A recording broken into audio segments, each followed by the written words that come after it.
After 2 years and more than 1,200 kilometers, my still is finally home. This isn't just a story about a road trip, it's about how something returns that's making me feel alive.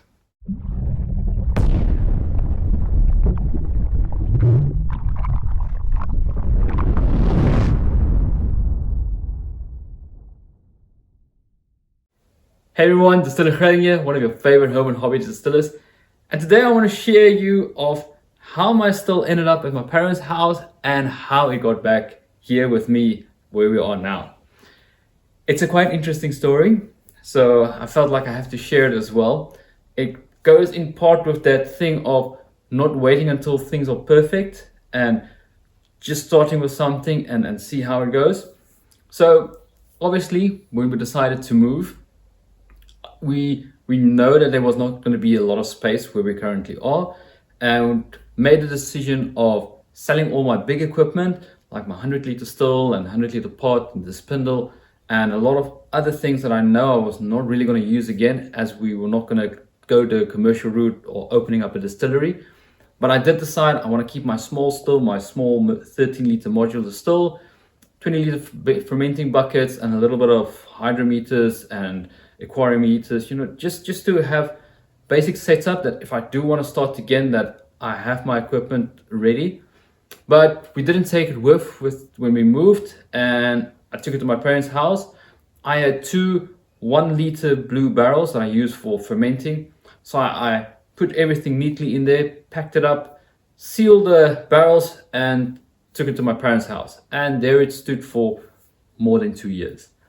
So when we started with the idea of redistilling again, it started the planning process of how do we get it that 1,200 kilometers all the way to us.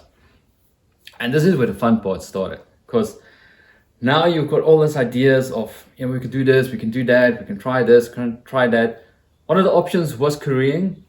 We could courier it all the way to here, but just the nature of what's in there and the fact that it might turn and they might not be, even though you put a fragile sticker on, they might not be fragile with it. I don't want to risk of breaking anything by the time it gets here. So we decided not to go to courier route. My line of work where I am, we do got a small branch up in Gauteng, in Joburg side. So I tend to fly maybe once or twice or every second month up to Joburg to do work there. And we were trying to see how we can try and incorporate it as well. Obviously not flying it back down, that's also going to take a cost a lot. But we do got 2 vehicles up in Johannesburg, and from time to time they would travel from Johannesburg to Western Cape and vice versa. So we started planning, and one of the gentlemen that's there was going to drive from Johannesburg all the way back down to Western Cape. So we was trying to see how we can get the barrels where my parents is all the way to them in the Hartbeespoort Dam area. So the branch that we have in Gauteng, Johannesburg, is near the Hartbeespoort Dam, and that's roughly about 130 kilometers from where my parents stay in Van der Bijl Park. So I was now trying to get that gap of getting the barrels to Hartbeespoort Dam and then from Hartbeespoort Dam back to the Western Cape. Now, as I was on one of my trips, I got my hold of my parents, and unfortunately that specific week they were not home. So then I had to try and plan to see that, all right, my sister, they don't live so far away from my parents' house. If they can drop the barrels at their house, then I can drive through, go pick up the barrels, drop it off at Hartbeespoort Dam, and then I fly back to Cape Town. And then as soon as they get a chance to come down from Hartbeespoort Dam to Western Cape, they can drive it with the bakkie. All right, so then we got all the arrangements done, and the barrels was then from my parents' house to my sister's house. So I got my brother-in-law there, had a nice chat, a nice coffee, picked up the barrels, and I decided to quickly make a turn in Sasolburg, where one of my friends is, Quentin. It was so nice to see him. I felt so bad of not staying a little bit longer. I had an emergency that I had to attend back in Joburg again, and I had to rush all the way back. But it was very nice to see Quentin again. And Quinna, I love you, man. Thank you for the quick hello and the photo. Really appreciate it. So from there, I drove all the way back to Johannesburg, gave the barrels to the gentleman there, did a few other things, and then I flew all the way back to Cape Town. Now it was in that time of trying to arrange that timing to get the gents from Hartbeespoort Dam area or from Gauteng area all the way to Western Cape. And a lot of planning was also going involved, but it just seems like every time there's something else coming up, and then this and then that, and we just couldn't get it really aligned to get the guys down. And then my parents let me know to say that, listen, they are having an opportunity to actually come to Phillipstown to our other family members.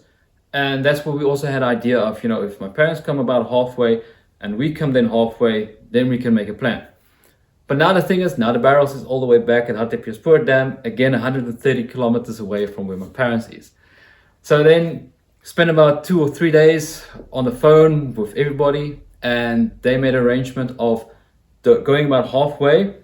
So the gents rode from Hartbeespoort Dam, and they had to visit a site more down at Alberton side at Ella Road, and that's about 90 kilometers away. And then from my parents' house off, it's about 65 kilometers from Van der Bijl up to Ella Road. So they met each other at a builder's warehouse in a parking lot, and then they moved the barrels from the one bucky to my dad's bucky.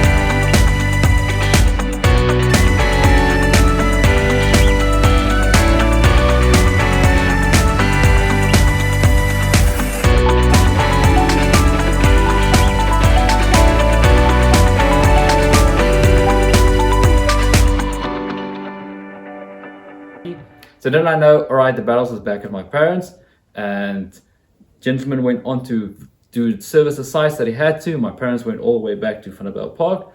So now the barrels were back in Van der Bijl Park and ready to go to Phillipstown. So then that's the weekend that we had a little while ago, where me and Annika, we drove up all the way to Phillipstown from us. There was about a 8 hours drive. And my parents, they had about a 6-hour drive coming from Van der Bijl Park to Phillipstown.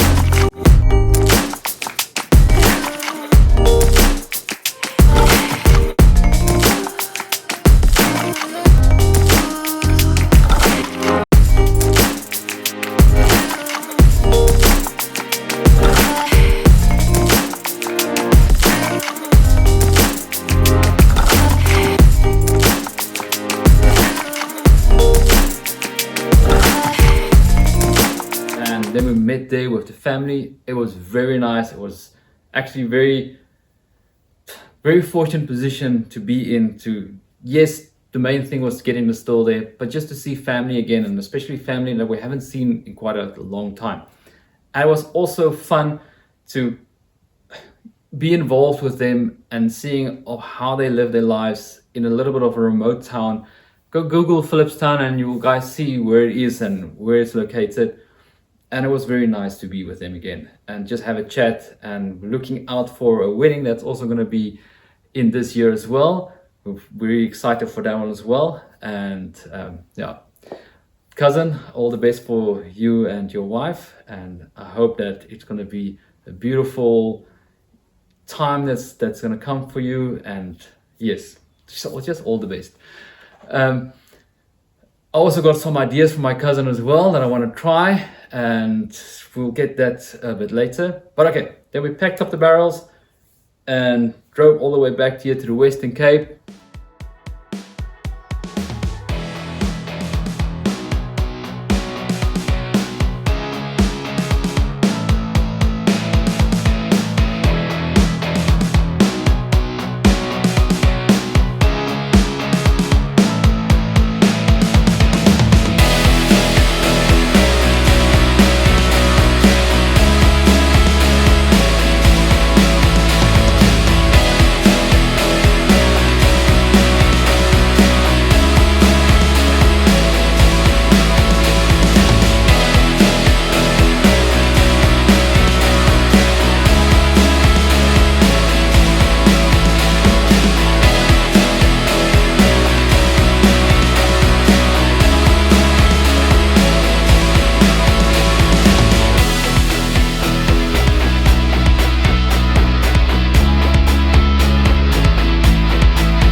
Currently in the garage, stacked on top of one another, and it's just waiting to get a bit better weather and a better circumstances. Then I definitely want to unpack it.